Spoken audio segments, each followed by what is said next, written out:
Hi guys, welcome to social post. నేను మీ Chanakya. Present ఇప్పుడు ఉన్న జనరేషన్లో మెయిన్గా మనం బయట వెళ్తున్న సిచ్యువేషన్స్ కానీ ఎక్కువగా అబ్బాయిలలో మెయిన్గా పర్ఫార్మెన్స్ ఇష్యూస్ అనేది కూడా వస్తూ ఉన్నాయి. సో ఆ సెక్సువల్ డిజైర్స్ ఉన్నా కానీ మెయిన్గా వాళ్ళ పర్ఫార్మెన్స్ ఇష్యూస్ అనేది రావడానికి గల రీజన్స్ ఏంటి, అసలు దీనికి సంబంధించి అయితే మనకైతే టిప్స్ అండ్ అలాగే టెక్నిక్స్ అనేది కూడా చెప్పడానికి ఇప్పుడు మనతో పాటు కూడా డాక్టర్ ప్రశాంత్ గారు అండ్ ఆయన మనతో మాట్లాడడానికి కూడా ఉన్నారు. Is a homeopathy specialist for the men's specialist అనమాట. సో ఆయనతో మాట్లాడదాం.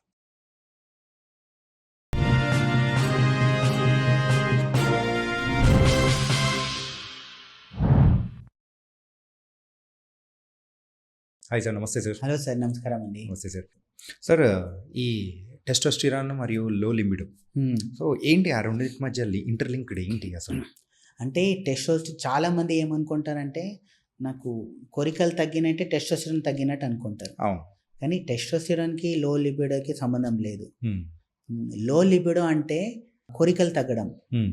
అంటే ఎలా ఉంటుందంటే ఇప్పుడు మంచి గర్ల్ ఫ్రెండ్ ఉంది, మంచిగా మోడల్ లాగా ఉంది గర్ల్ ఫ్రెండ్, లేదా వైఫ్ ఉంది, Yeah. మంచి మంచి ఫిగర్ ఉంది, మంచిగా ఉంది, కొత్తగా పెళ్ళి అయింది, మ్మ్. బాగుంది, అన్నీ బాగానే ఉన్నాయి. కానీ ఈయనకి ఏంటంటే ఆమెను చూసిన స్పందన వస్తలేదు, మ్మ్. కోరికలు వస్తలేవు, మ్మ్. ఏం చేయాలనిపిస్తలేదు. దీన్ని మనం లో లిబిడో అంటాం. టెస్టోస్టిరాన్ అనేది ఏంటంటే జనరల్గా ఈ స్ట్రెస్ ఇవన్నీ వల్ల ఒక హార్మోన్. టెస్టోస్టిరాన్ అనేది ఒక హార్మోన్. ఓకే. లో లిబిడో అనేది ఒక కోరిక, అంతే. మన బాడీలో కోరిక తగ్గడం. మరి దాన్ని కరెక్ట్ చేసుకోవడం ఎలా? సో కోరిక తగ్గడం అనేది ఎందుకు అంటే, ఇప్పుడు ఒకటి కోరిక తగ్గడానికి one of the main reason ఏంటంటే, నేను చాలా పేషెంట్లో చూశాను, ఇప్పుడు ఉండే చాలా కపుల్స్లో మ్మ్. కోరిక తగ్గడానికి మెయిన్ రీజన్ ఏంటంటే హస్బెండ్ వైఫ్ మధ్యలో రిలేషన్షిప్ బాగుండకపోవడం, ఓకే. ఆ ఎమోషనల్ కనెక్షన్ లేకపోవడం. అంటే ఇంతకుముందు నేను చెప్పాను కదా, సెక్షువల్ లైఫ్ బాగుండాలంటే మనం సైకలాజికలీ ఫిట్ ఉండాలి, యా. ప్లస్ అవతల పర్సన్తో ఒక మంచి కెమిస్ట్రీ ఉండాలి. ప్రతి ఒక్కరిని చూసి మనకు ఫీలింగ్ రాదు. మన భార్యతోనే ఫీలింగ్ వస్తుంది, లేదా గర్ల్ ఫ్రెండ్తో ఫీలింగ్ వస్తుంది. ఎప్పుడు వస్తుంది? ఒక కనెక్షన్ ఉంటే, ఒక ఎమోషనల్ బాండింగ్ ఉంటే. మ్మ్. సో ఈ ఎమోషనల్ బాండింగ్, ఒక కనెక్షన్, ఇవన్నీ వల్ల ఏమవుతుందంటే మనకు ఒక కోరిక అనేది పుడుతుంది. హస్బెండ్ వైఫ్ మధ్యలో లేదా గర్ల్ ఫ్రెండ్ బాయ్ ఫ్రెండ్ మధ్యలో ఒక ఎమోషనల్ కనెక్షన్, ఎమోషనల్ బాండ్ అనేది ఉండాలి. మ్మ్. సో ఇప్పుడు ఆ ఎమోషనల్ బాండ్, ఎమోషనల్ కనెక్షన్ అనేది ఉండదు. మ్మ్. నేను ఒక కేసు చెప్తాను. నా దగ్గర యంగ్ కపుల్స్ వచ్చారు. అంటే అబ్బాయి 30 years ఉంటాడు, అమ్మాయి 26 years ఉంటుంది. మ్మ్. సో అమ్మాయి ఎలా ఉంటుంది అంటే మంచి హీరోయిన్ లాగా ఉంటుంది. అంటే మంచి హీరోయిన్ అంటే అనుకోండి, చూడ్డానికి అందం ఉంటుంది, మంచి హెయిర్స్ ఉంటాయి, మంచి ఫిగర్ ఉంటాయి, చాలా బాగుంటుంది. మ్మ్. ఎంత బాగుంటుంది అంటే ఎవరు చూసినా మూడు వస్తుంది అలాంటి అమ్మాయి. కానీ ఆ అమ్మాయి చెప్తుంది, ఈయనకి అసలు నన్ను చూస్తే మూడే వస్తలేదు సార్, మ్మ్. ఏం చేస్తలేడు ఈయన. అంటే పెళ్ళి అయిన కొత్తలో ఒక 1 year బ్యాక్ బాగానే ఉండే, కానీ లాస్ట్ 6 months నుంచి అసలు ఆయన అంటున్నాడు, నిన్ను చూస్తే నాకు మూడే వస్తలేదు అంటాడు. మ్మ్. అది డీటెయిల్గా అడిగితే ఏమవుతుందంటే ఆయన అన్నాడు, సార్ రోజు ఒక గొడవలు అవుతున్నాయి, రోజు ఏదో ఒక ఇంట్లో రాగానే ప్రశాంతత లేదు. మ్మ్. ఇంట్లో వచ్చిన వెంటనే నువ్వు ఆఫీస్లో ఎందుకు ఇంత లేట్ చేసినావు, ఎందుకు ఫోన్ ఎత్తలేదు, అమ్మాయితో ఎందుకు మాట్లాడినావు, ఇలాంటి రోజు గొడవలు. నేను ఏదైనా ఫుడ్ బాగాలేదన్నా కూడా ఏదో ఒక గొడవలు. ఇలాంటి రోజు గొడవలు ఉన్నాయనుకోండి, ఎక్కడైనా బయటకు వెళ్దాము, ఇప్పుడు డబ్బులు లేవన్నా కూడా ఎక్కడైనా వెళ్దాము, ట్రిప్కి వెళ్దాము, మంచి కార్ కొందాము, మంచి ఇల్లు కొందాము, ఇదో రోజు ఒక లొల్లిలో. సో మైండ్ అంతా, బుర్ర అంతా ఖరాబ్ అయింది. ఖరాబ్ అయితే ఇంకా మూడు ఎక్కడికి వెళ్ళేస్తుంది సార్. నాకు చేయాలని ఉంది అంటే, నాకు అప్పుడప్పుడు ఎరెక్షన్ వస్తుంది, మ్మ్. నేను ఏదో ఫోన్ వీడియో చూసేసి మాస్టర్బేషన్ చేసుకుంటున్నా. ఈ అమ్మాయి దగ్గర వెళ్తే నాకు అసలు అక్కడ స్పందననే వస్తలేదు. మ్మ్. సో ఇది లో లిబిడో టెస్టోస్టిరాన్. అంటే ఆయనకి టెస్టోస్టిరాన్ మంచిగా ఉన్నాయి, సో దానివల్ల ఆయన మాస్టర్బేషన్ చేసుకుంటుండు, మ్మ్. ఫోన్ వీడియో చూస్తుండు. అంటే కోరికలు ఉన్నాయి. మ్మ్. సో దానివల్ల ఆయన ఫోన్ వీడియో, మాస్టర్బేషన్ అని చేసుకుంటుండు. కానీ అమ్మాయి మీద కనెక్షన్ లేదు, పోయింది, ఉన్న కనెక్షన్ పోయింది. Yeah. దానివల్ల ఆ కోరికలు అనేది తగ్గిపోయినాయి. సో ఆ లో లిబిడోకి రీజన్స్ ఇదే. సో హస్బెండ్ వైఫ్ రిలేషన్షిప్ మంచిగా లేకపోవడము, సమ్ టైమ్స్ ఇద్దరి మధ్యలో ఎప్పుడు గొడవలు కావడము, ఇష్టం లేకుండా పెళ్ళి చేసుకోవడము, ప్లస్ ప్రీవియస్ హిస్టరీ. ఇప్పుడు అమ్మాయికి ఎవరో బాయ్ ఫ్రెండ్ ఉన్నాడు, ఫోర్స్ఫుల్గా పెళ్లి చేసుకుంది, Hmm. అబ్బాయి మీద ఇంట్రెస్ట్ లేదు, ఎప్పుడు మైండ్లో ఆ బ్యాక్ ఆఫ్ ద మైండ్ అదే ఉందనుకోండి, దానివల్ల కూడా ఇది అవుతుంది. అంటే సెక్సువల్ లైఫ్ అనేది కంప్లీట్గా ఒక సైకలాజికల్ ఇష్యూస్ని బట్టే వస్తుంటుంది. అవును సార్, 95% కేసెస్లో సెక్షువల్ అనేది హస్బెండ్ వైఫ్ మధ్యలో రిలేషన్షిప్ ఎంత బాగుంటుందో అంత మీ సెక్షువల్ లైఫ్ అనేది బాగుంటుంది. అంటే దీనికి సంబంధించి ఏదైనా ఫుడ్ కానీ అట్లా ఏదైనా ఉంటాయా మనకు? అవును, మనం ఫస్ట్ లిబిడో ఇంక్రీజ్ చేయాలంటే కొన్ని ఫుడ్ ఉంటాయి ఏం? డెఫినెట్గా. ఇప్పుడు మీరు చాలా మూవీస్లో కూడా చూసుంటారు, మన పాతకాలంలో కూడా చెప్తారు, ఏముంది మీ ఆయన సరిగా చేస్తలేడా అయితే ములకాయ సాంబారి అంటారు, యా. మీకు తెలుసు. Hmm. సో ములకాయలో కొన్ని కాంపోనెంట్స్ ఉంటాయి, అవి టెస్టోస్టెరాన్ హార్మోన్ ఇంప్రూవ్ చేస్తాయి. Hmm. సో మీలో కోరికల్ని ఉత్పత్తి చేస్తాయి. సో మీకు అలాంటి ఏదేమైనా ఉంటే డ్రమ్ స్టిక్ది సాంబార్ తినొచ్చు, లేదా డ్రమ్ స్టిక్ పౌడర్ దొరుకుతున్నాయి ఇప్పుడు, మొరింగా పౌడర్ అంటాం. యా. సో మార్కెట్లో చాలా ఉంటాయి మొరింగా పౌడర్. Hmm. సో ఆ మొరింగా పౌడర్ని డైలీ మార్నింగ్ ఎక్సర్సైజ్ చేసినాక పాలలో కలిపి తాగండి. Hmm. న్యాచురల్గా మీ హార్మోన్ అంటే సెక్స్ హార్మోన్ ఇంప్రూవ్ అయ్యి మీలో కోరికలు అనేది ఇంప్రూవ్ అవుతా వస్తుంది. ఓకే. సో ఇవన్నీ ఏంటంటే న్యాచురల్గా ఇది అవుతుంది. ఈ మొరింగా పౌడర్కి నిజంగా అంత పవర్ ఉంటుందా సార్? అవును సార్, మొరింగా పౌడర్లో చాలా అంటే మీరు ఒక గ్లాసు పాలు తాగితే ఎంత విటమిన్ వస్తుందో దానికన్నా ఎక్కువ వస్తుంది, ఒక ఎగ్లో ఎంత శక్తి ఉంటుందో దానికన్నా ఎక్కువ శక్తి ఉంటుంది. సో మొరింగా పౌడర్లో అంత శక్తి ఉంటుంది. Hmm. సో మొరింగా పౌడర్ తీసుకోవచ్చు, లేదా మీరు డ్రమ్ స్టిక్ కర్రీ తీసుకోవచ్చు, లేదా డ్రమ్ స్టిక్ని సాంబార్ లాగా చేసి తాగొచ్చు. లేదా చాలామందికి టేస్ట్ నచ్చదు అనుకోండి, ఆ మొరింగా పౌడర్ని ఏం చేయాలంటే మీరు ఫ్రూట్ సలాడ్ ఉంటుంది కదా, ఫ్రూట్ సలాడ్ మీద పైన చాట్ మసాలాగా వేసుకొని తినండి. Hmm. సో ఇలా తినడం వల్ల కూడా కొన్ని రోజులు మీరు అలవాటు చేస్తే ఏమవుతుందంటే మీ హార్మోన్ ప్రొడక్షన్ ఇంప్రూవ్ చేసేసి మీలో సెక్షువల్ డిజైర్ కోరిక అనేది పెంచుతూ వస్తుంది. ఓకే. సో ఇలా న్యాచురల్గా హెల్ప్ చేస్తాయి ఇవన్నీ. కానీ ఎంత న్యాచురల్గా హెల్ప్ చేసినా కూడా ఇవన్నీ టెంపరీనే, until and unless root cause ఏంటి దాన్ని మనం ట్రీట్ చేసుకోవాలి. Hmm. సో ఇక్కడ రూట్ కాజ్ ఫస్ట్ మనం తెలుసుకోవాలి. సో హస్బెండ్ వైఫ్ మధ్యలో ప్రాబ్లం ఉందా, అది సాల్వ్ చేసుకుంటే న్యాచురల్గానే మీ కోరికలు ఇవన్నీ ఇంప్రూవ్ అవుతా వస్తాయి. Hmm. లేదా వేరే ఏదైనా రీజన్స్ వల్ల వచ్చినాయా అంటే, ఫర్ ఎగ్జాంపుల్ ఇప్పుడు కొన్ని కేసెస్లో ఏంటంటే డిప్రెషన్ ఉందనుకోండి, Hmm. డిప్రెషన్ ఉన్నప్పుడు కూడా మీ కోరికలు అనేది తగ్గుతుంది. అంటే డిప్రెషన్ అంటే ఇప్పుడు మీరు చూసే ఉంటారు, ఇప్పుడు జాబ్ ఇన్సెక్యూరిటీ ఎక్కువ ఉంది, యా. జాబ్ వెళ్ళిపోతున్నాయి, చాలామంది జాబ్ వెళ్ళిపోతున్నాయి, మంచి డబ్బులు సంపాదించే వాళ్ళు జాబ్ వెళ్ళిపోతున్నాయి. సో జాబ్ వెళ్ళిపోయింది అనుకోండి, దానివల్ల కూడా మీరు డిప్రెషన్ వెళ్తారు, Hmm. దానివల్ల కూడా సెక్షువల్ డిజైర్ అనేది తగ్గిపోతుంది. ఓకే. లేదా లవ్ ఫెయిల్యూర్ అయింది, సో లవ్ ఫెయిల్యూర్ అయినాక బాగా డీప్గా లవ్ చేశారు, కానీ ఏదో రీజన్స్ వల్ల ఇద్దరు సపరేట్ అయిపోయారు, కానీ దాంట్లో ఆ డిప్రెషన్ వెళ్ళిపోయిండు. ఆ డిప్రెషన్ వెళ్ళిపోవడం వల్ల ఏంటంటే ఆ మైండ్ దాని నుంచి బయటకు రాలేకపోతుంది. Hmm. సో అలాంటి కండిషన్లో కూడా ఆయన దేని మీద కూడా ఇంట్రెస్ట్ ఉండదు, ఆ కోరికలు ఉండవు. స్మోకింగ్ డ్రింకింగ్ హ్యాబిట్స్ వల్ల ఏమన్నా ఈ ఇష్యూస్ అనేది కూడా ఎక్కువ అవుతుంటాయా? డెఫినెట్గా ఎక్కువ అవుతాయి సార్. ఎందుకంటే ఇప్పుడు నేను నా పేషెంట్స్కి చెప్తుంటాను, ఇప్పుడు స్మోకింగ్లో ఒక బొమ్మ ఉంటుంది, ఏంది స్మోకింగ్ కాజెస్ క్యాన్సర్. Hmm. నేను ఇది కూడా ఇంక్లూడ్ చేయాలంటాను, smoking causes erectile dysfunction, premature ejaculation, low libido. Hmm.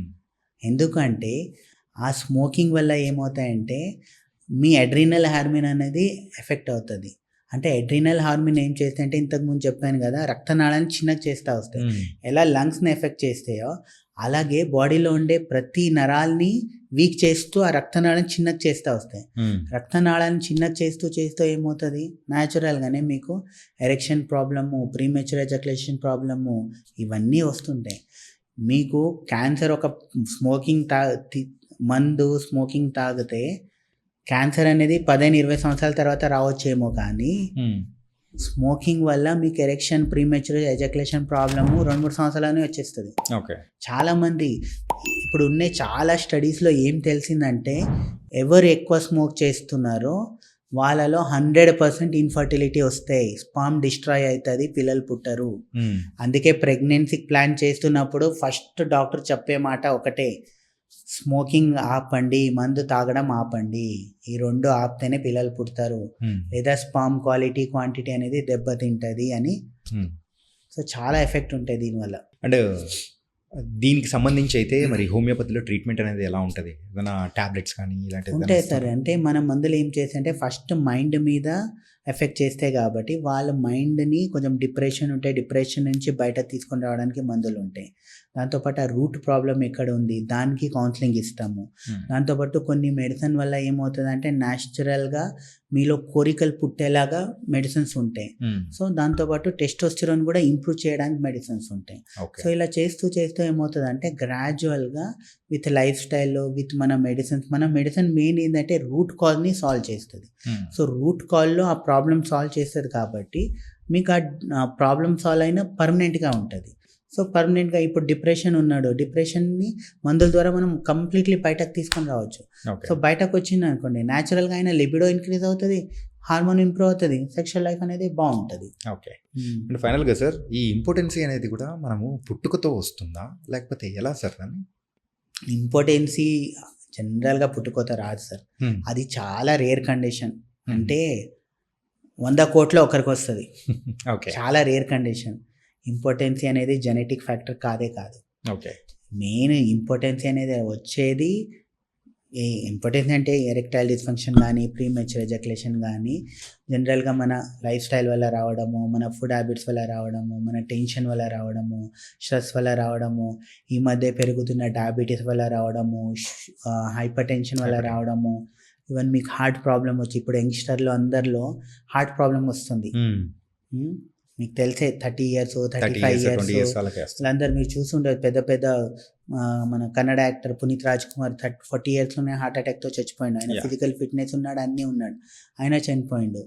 ఎందుకు హార్ట్ ప్రాబ్లమ్స్ కూడా ఎందుకు వస్తున్నాయంటే మెయిన్ మన లైఫ్ స్టైల్ ఇవన్నీ వల్ల ఏమవుతున్నాయంటే ఇంపార్టెన్సీ వస్తుంది. మీకు ఒక విషయం తెలుసా, మీకు హార్ట్ అటాక్ వస్తుందా లేదా అని మీకు 5 years ముందనే తెలుస్తుంది. ఎలా అంటే మీకు ఎరెక్టైల్ డిస్ఫంక్షన్ ప్రాబ్లం వచ్చిందంటే నెక్స్ట్ 5 yearsలో మీకు హార్ట్ ప్రాబ్లం వస్తుంది అన్నట్టు. ఎందుకు అంటే హార్ట్ దగ్గర ఉండేది పెద్ద పెద్ద రక్తనాళాలు, కానీ మన పురుషాంగం దగ్గర ఉండేది చిన్న రక్తనాళాలు. సో ఫస్ట్ చిన్న రక్తనాళాలు బ్లాక్ అవుతాయి. ఆ రక్తనాళాలు బ్లాక్ అవడం వల్ల ఏమవుతుంది, మీకు ఎరెక్షన్ ప్రాబ్లం వస్తుంది. సో ఎరెక్షన్ ప్రాబ్లం వస్తుందంటే మీకు ఇన్ ఫ్యూచర్లో హార్ట్ కూడా ఎఫెక్ట్ కావచ్చు. ఓకే. సో అందుకే మీకు ఎరెక్టైల్ డిస్ఫంక్షన్ వస్తుందంటే జాగ్రత్తగా ఉండండి, ఇన్ ఫ్యూచర్లో మీరు హార్ట్ ప్రాబ్లం రావచ్చు. సో అందుకే మీకు ఆ ఇంపార్టెన్సీ వచ్చిందంటే ఇమ్మీడియట్గా దానికి ట్రీట్మెంట్ తీసుకోండి. అంతే, మీ లైఫ్ స్టైల్ మార్చుకోండి, కొలెస్ట్రాల్ పెరగకుండా చూసుకోండి, రక్తనాళాల్లో బ్లడ్ సర్క్యులేషన్ మంచిగా ఉండేలాగా చూసుకోండి. ఎందుకంటే ఇప్పుడు హార్ట్ అటాక్ వచ్చేది బ్లాక్ అవ్వడం వల్లే కదా. సో ఇక్కడ పెద్ద బ్లాకేజ్, అక్కడ చిన్న బ్లాకేజ్. సో అంతే. ఇప్పటివరకు ఇన్ని చెప్పారు కదా సార్, మరి ఇన్ని చెప్తున్నా కానీ మీరు అన్నట్టు కూడా గూగుల్లోనో లేకపోతే అంతగా అంటే ఫ్రెండ్స్ దగ్గరికి వెళ్ళో ఇలా చెప్పుకుంటారు. ఎప్పుడు డాక్టర్ దగ్గర వచ్చి కలవాలంటారు సార్? ఫస్ట్ నేను చెప్పే ప్రతి పేషెంట్కి ఇప్పుడు మనం ఎరెక్టైల్ డిస్ఫంక్షన్ కానీ ప్రీమెచ్యూర్ ఎజాక్యులేషన్ ఎలా డిఫైన్ చేస్తామంటే ప్రతి మనిషికి లైఫ్లో ఏదో ఒక రోజు ఈ ప్రాబ్లంతో ఫేస్ అవుతాడు. కానీ కంటిన్యూస్గా మీకు 3 నెలలు 3 months మీకు ఎరెక్షన్ సరిగా వస్తలేదు, తొందరగా అవుట్ అయిపోతున్నారు, కోరికలు తగ్గిపోతున్నాయి 3 నెలల వరకు అంటే ఇమీడియట్గా డాక్టర్ కన్సల్ట్ అవ్వండి. ఓకే. 10 సారి కలుస్తున్నారు, ఒకసారి మంచిగా ఉంటుంది, ఇంకా 9 సారి ఫెయిల్ అవుతుంది, అప్పుడు డాక్టర్ వెళ్ళి కలవండి. ఓకే. లేదా కలిసినప్పుడల్లా మంచిగానే ఉంటుంది, ఎప్పుడో ఒకసారి ఫెయిల్ అవుతుందంటే సరే పర్లేదు, అదేదో స్ట్రెస్ వల్లనో దేని వల్లనో ఎఫెక్ట్ అయింది. సో కంటిన్యూస్గా ఇలా ప్రాబ్లం ఉన్నప్పుడు ఫ్రెండ్స్ కలవకుండా అంటే ఫ్రెండ్స్తో అడగకుండా, ఈ మధ్య చాలామంది ఏం చేస్తున్నారంటే అన్నీ ఓకే ఎరెక్టైల్ డిస్ఫంక్షన్ చాట్ చెప్పిన అడుగుతున్నారు. ఎరెక్టైల్ డిస్ఫంక్షన్ కోసం ఏ మందులు వాడాలి, ఏమొస్తుంది, ఫస్ట్ వయాగ్రా అని ట్యాబ్లెట్ వస్తుంది. సో ఆయనకు ప్రాబ్లం లేదు అక్కడ, కానీ ఆయన ఏం చేస్తాడు, వచ్చింది కదా వయాగ్రా వెళ్ళి తీసుకొని వాడతాడు. వాడడం వల్ల ఏమవుతుంది, ఇంతకుముందు 10 నిమిషాలు చేసేవాడు వయాగ్రా వాడడం వల్ల 20 నిమిషాలు చేస్తాడు. అరే ఇదేదో బాగుంది కదా, మంచిగా ఉంది కదా, ఇదే వాడితే అయిపోతుందని దానికి అలవాటు అయిపోతాడు. దానికి అలవాటు అవ్వడం వల్ల ఏమవుతుంది అంటే వయాగ్రా టాబ్లెట్ రెగ్యులర్గా వాడడం వల్ల ఆయనకు న్యాచురల్ ఎరెక్షన్ ఆగిపోతుంది. అంటే ఎలా అలవాటు అవుతాడంటే వయాగ్రా వేసుకుంటేనే ఆయనకు ఎరెక్షన్ వస్తుంది, ఎక్కువసేపు చేయగలుగుతాడు. అంటే నిద్ర టాబ్లెట్ లాగా. ఇప్పుడు ఒకసారి ఒకడు నిద్ర టాబ్లెట్ స్టార్ట్ చేసింది అనుకోండి, అది ఆపలేడు, ఆపితే నిద్ర రాదు.